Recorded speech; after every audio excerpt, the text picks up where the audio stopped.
Hello, Jack Phillips here, Head of Comms at ukactive. I'm going to give you a bit of a behind the headlines story today. There's been a big piece in the media this week around the NHS's proposals for new healthy towns.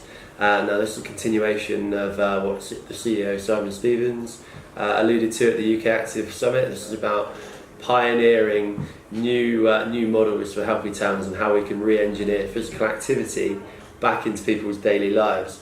So some of the proposals that have been announced this week cover how we can incentivise families through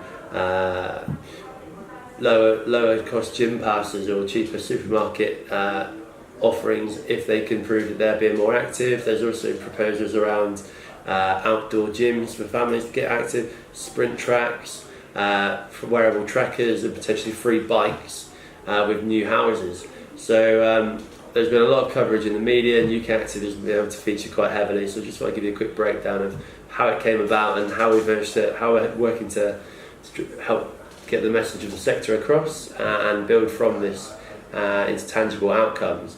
So the story came about through the Daily Telegraph, who had the exclusive on it with The Sun.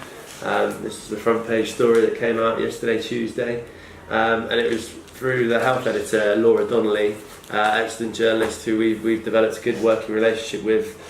So we were asked to contribute to the piece with a quote from Stephen Ward, our CEO. So that went into there, and then also The Sun had the story at the same time in here. Then also got picked up by, I won't pick up all the papers, but also got picked up by the Daily Mail and also the Times, who looked more closely at the activity elements of it and how you could actually embed gyms into the kind of NHS plans for these towns. And then there's been a huge positive reaction to it across the media and across social media as well, and the story really took off. So as a result, Stephen Ward was on BBC 5 Live on Tuesday morning, talking about how this might work in practice and what it means for the sector.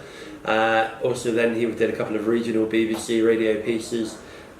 Hugh Edwards, our Public Affairs Director, was on Talk Radio talking to Richard Madeley about the issue. He of Richard and Judy fame, and he's actually agreed to come on board now as an advocate for National Fitness Day and going to be a kind of minor ambassador for the event. And then Steve Ward was then invited on to BBC Two for an interview with Victoria Derbyshire around that, where he touched on the real practicalities of what our sector has to offer really, and why it's so important to build our communities around it. A lot of the messaging here is around the fact that modern living has stripped physical activity out of our daily lives, and we need to take practical, pragmatic steps to build it back in and make physical activity the natural choice. And obviously our sector is ideally equipped to do that. So that then went on to BBC Two. My colleague Jeremy Sager then picked up in the afternoon and did a few more regional BBC interviews, and then it's been capped off this morning by Steve Ward appearing on Sky News to debate the issue with the Taxpayers Alliance. And they contested whether or not we should be paying people to exercise and incentivise them. The view from Steve and the view from ukactive is that we've seen incentivisation has done a fantastic job of getting people to buy more food in their supermarket trolleys and getting people to do other things. Why shouldn't it work for getting people to go to the gym more and be more regularly active? So we're going to cut in a minute to some of the highlights of Steve. But the key takeaways from this really are that it's all about getting our sector's message across, amplifying the role that we have to play in a healthy, wealthy, happier nation, and also what are the tangible outcomes we take from here. So we're going to carry forward this momentum into National Fitness Day, which of course all of our partner operators and members will be activating in their local areas and showing how the power of physical activity can bring communities together. We're also going to be following up on our contacts with Simon Stevens of the NHS, writing a letter to him later this week that will seek to pick up where we left off of our conversations after Summit and make sure that our sector and our members are at the front, the first cab off the rank as it were, when it comes to these healthy towns and how we engineer physical activity in them. Thank you very much for your time. I hope you enjoy the clip, and if you've got any questions, by all means please drop me an email. My email is Jack, that's J-A-K, not J-A-C-K, Jack, J-A-K, Phillips, P-H-I-L-L-I-P-S, at ukactive.org.uk. Thank you. Now, what would it take you to get off the sofa right now? How about a few pounds off your grocery bill? We're under a radical new NHS scheme families could get a discount at supermarkets if they hit weekly exercise goals. So, would money and other rewards motivate people to lead a healthier lifestyle? Well, to discuss this, we're joined now by Chloe Wesley from the Taxpayers Alliance and the Chief Executive of ukactive, Stephen Ward. Good morning to you both. Now, this is quite an interesting idea. I'll come to you first, if I may, Stephen, for your opinion on this. Sure. Well, ukactive, our mission is to improve the health of the nation by getting more people more active more often. We live in a society in which physical activity has been designed out of the way we spend our days at work, the way we travel to and from wherever we're going, and the impact on that in society is huge. 20 different lifestyle-related diseases that leads to 37,000 premature deaths per year. So any measure that seeks to address what is a rather large societal challenge, we're in favour of being bold and innovative enough as a society to get in with innovating to tackle prevention rather than picking up the cost when people turn up at our health service, a cost which the NHS estimates to be at £18 billion per year, the cost of lifestyle-related conditions, the cost of treating an ageing society in care rather than maintaining independence and healthiness in our communities is substantial. So we have to innovate and get on the front foot with preventing that cost and helping people to lead healthier lives. Yeah, Chloe, that's an interesting point. It always comes down to money, doesn't it? A lot of people tweeting in this morning. There's some Tim Quadling who says, no, there shouldn't be incentives. These people should just do it for themselves, not for free cinema tickets or discounts at supermarkets. The NHS is starved for cash, apparently, and can ill afford to use its money like this. Is that your opinion? Or, as we were just hearing, is it a case of the NHS spends so much money on treating obesity, actually spending a bit of money to get people to keep their weight down and be a bit more healthier? Actually, that would be more cost effective in the long run. Well, I don't think this is a great use of NHS funds, particularly because it's not actually proven to work. So, the evidence that paying someone to exercise more will, incentivise them to change their lifestyle habits. The evidence is quite poor. In fact, a recent study showed that in America, when people were offered financial incentives to exercise more, it actually had zero effect on their exercise habits. So given that this isn't actually proven to work, the NHS should probably not be allocating resources to this, especially given that it's currently under budgetary constraints. It's quite interesting, isn't it, Stephen? I'm just going through a lot of these tweets. It's provoked so much reaction this morning.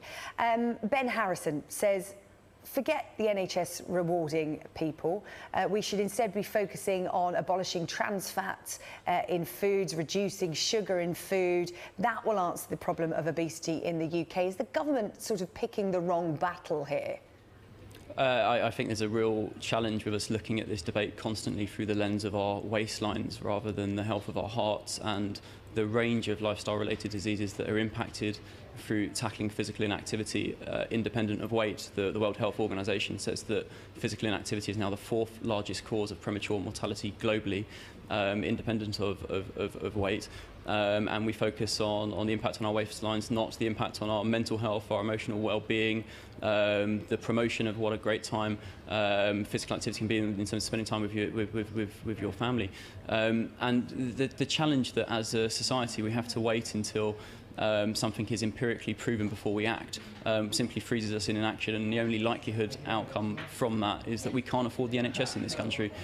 We cannot afford the cost of lifelong conditions and treating the elderly if we stay as we are. So we either wait for it to be proven scientifically, or we look at what happens in the commercial world. We look at the impact of incentives on influencing behaviour in retail, in a number of other sectors, and we applaud the government for getting on and being a bit more bold and innovative in promoting what is a clearly great thing for individuals, a great thing for communities at the local level, and a great thing for the NHS, and it assures its long-term future. Yeah, Chloe, we have focused so far on the sort of sexy headlines from this proposal in terms of free cinema tickets, free gym memberships, things like that. But there are proposals for the NHS to create healthy towns, and so new developments, whether it be in big cities or in other areas, to make towns where they have sprint lanes on pavements, a bit like cycle lanes, to encourage people to run, or to have free bikes so people can get around from place to place, much like the free bikes you get in the big cities like London and Manchester, where people can get around. Is that not quite a sensible proposal? Because it then becomes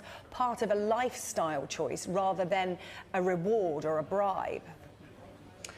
Well, I mean, it's interesting that you said free bikes. Actually, they're not free. They're paid for by the taxpayer. And I think, you know, we need to be really careful about how we talk about things being free. Every pound spent by the NHS on a free bike is a pound not spent on, you know, vital research products. So I think it's really important that the NHS, when it's under budgetary constraints, spends it on essential frontline services and not on, you know, experimental things. And actually, the app Sweatcoin is a privately invested app that's actually trialling whether financial incentives do work. So perhaps the NHS could wait and see how it works in the private sector before spending taxpayers' money on this initiative. What do you make of these so-called smart homes then, in terms of, I'm just looking at some of the plans that have been drawn up now by places like Whitehill and Borden in Hampshire, Cranbrook in Devon, Barking Riverside in London. Stephen, this new healthier designed way of living, you're nodding your head in agreement there. You obviously think it's a great idea. Well, look, we've managed over the last 50 years to design any effort out of our lives, which is fantastic, and a huge boost to our time and productivity. But it's a disaster for our health. We have to re-embed activity into our daily lives, and if we can design that back in, and, you know, the NHS has got a choice, and the Taxpayer Alliance has got a choice, and taxpayers at home have got a choice. We either wait to pick up the cost and pay the bill when people are sick, or we get on the front foot and we spend a little bit more and we make an impact. I'm a massive fan of the role of innovation in this agenda. Sweatcoin are a member of ours, they're a member of our innovation network, a part of our Active Lab Accelerator programme. And I do believe the private sector's got a huge role to play in it. You know, likes of AXA PPP are working with us on National Fitness Day, 27th of September, to take physical activity back into every workplace. Sedentary culture in workplaces is like the asbestos of the modern age, storing up disease for later life, and we've got to tackle that. So AXA PPP are working with us, Argos are working with us to take physical activity back onto the high street on National Fitness Day. Great opportunities to work with the private sector, but we must applaud the public sector when it takes a leadership position, not make it too terrified to act or too timid to take on what is a complex social issue. Otherwise, basically the NHS is bankrupt, and I don't think we want that as a nation. We want to preserve our NHS. Therefore, when it is on the front foot with prevention, we must applaud. So, it. Stephen, so you're applauding, you know, these incentives and these ideas for, you know, bigger green space for allotments, cycle lanes, free bikes. I mean, Chloe, you're not a fan of this because it's coming down to money for you and how much it's going to cost the taxpayer. But then what are our other options in trying to get the people of this country to lead a healthier lifestyle? Because the obesity crisis is there, you cannot deny that. And what's being done so far, pushes for education, just doesn't seem to be working.